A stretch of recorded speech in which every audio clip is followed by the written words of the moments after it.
The other thing is resilient circles. And resilient circles, the website is localcircles.org.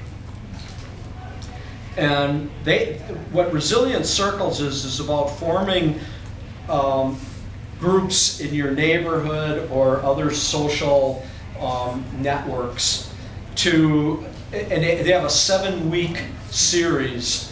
And what they talk about primarily in that series is changing our story and strengthening community.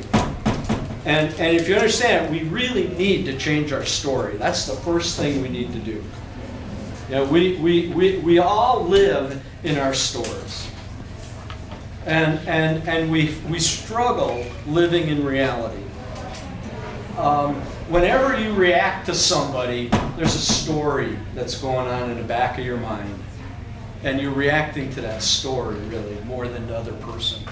I'm sorry, can you go over the one, you said bioneers.org, and there was another website. Bioneers.org, communityweaving.org, and localcircles.org. What was that you read off your iPad? Pardon? What was that one that you read off your iPad? The one off the iPad was from Bioneers. The one after what? That you read off the iPad. Oh, that was on bioneers.org. That's specifically on their conference that's coming up, and it's on the workshop for a resilience community network. You're strengthening what? What was the last thing you said? Strengthening community. Changing our story and strengthening community. We can hardly strengthen community until we change our story. And so we need a story of who we are and who we want to be. That we live in a story that's based on religions and fairy tales. And I'm not calling religion fairy tales.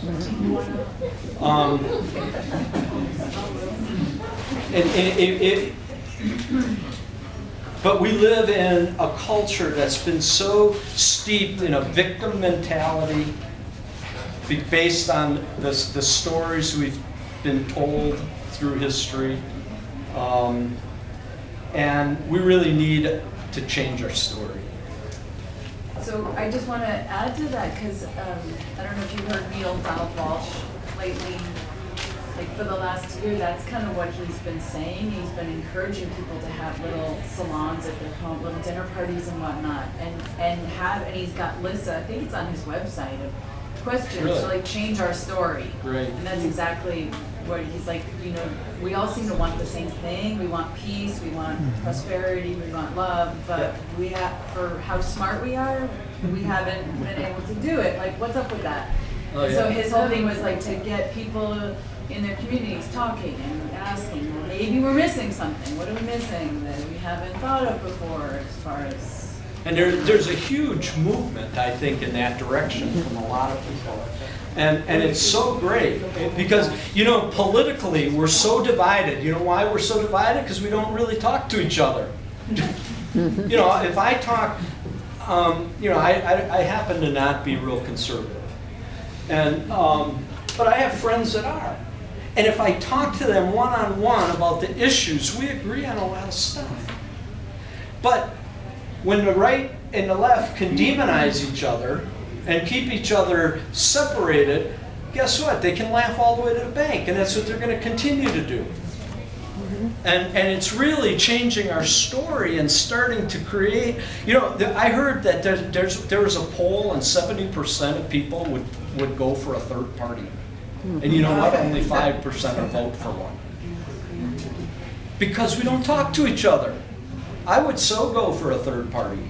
And I think most of the people I know would. The other thing is, the two other resources I want you to look at for about building community where you are is Enright Ridge Eco Village. And it's enrightecovillage.org. Enright, E-N-R-I-G-H-T. They are one of my favorite models of community in this country because it's such a reachable model that any one of you in this room could go start it tomorrow. Where are they located? You could start here. They're in Cincinnati. What Enright Ridge Eco Village did is they mapped out a neighborhood, a traditional neighborhood in Cincinnati of 90 houses.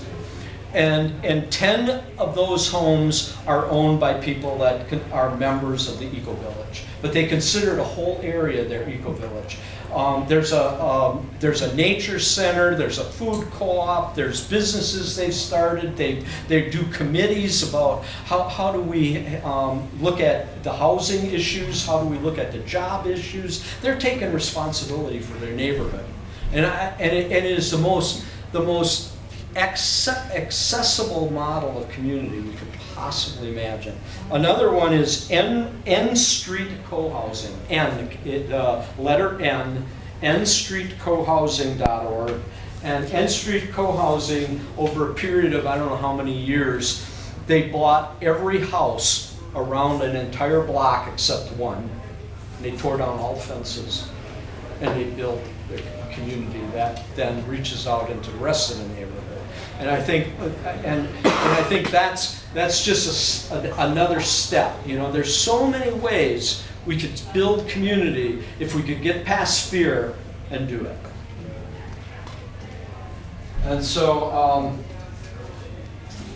and then there's 3 books I'm just going to mention. Creating Community Anywhere by Carolyn Schaefer.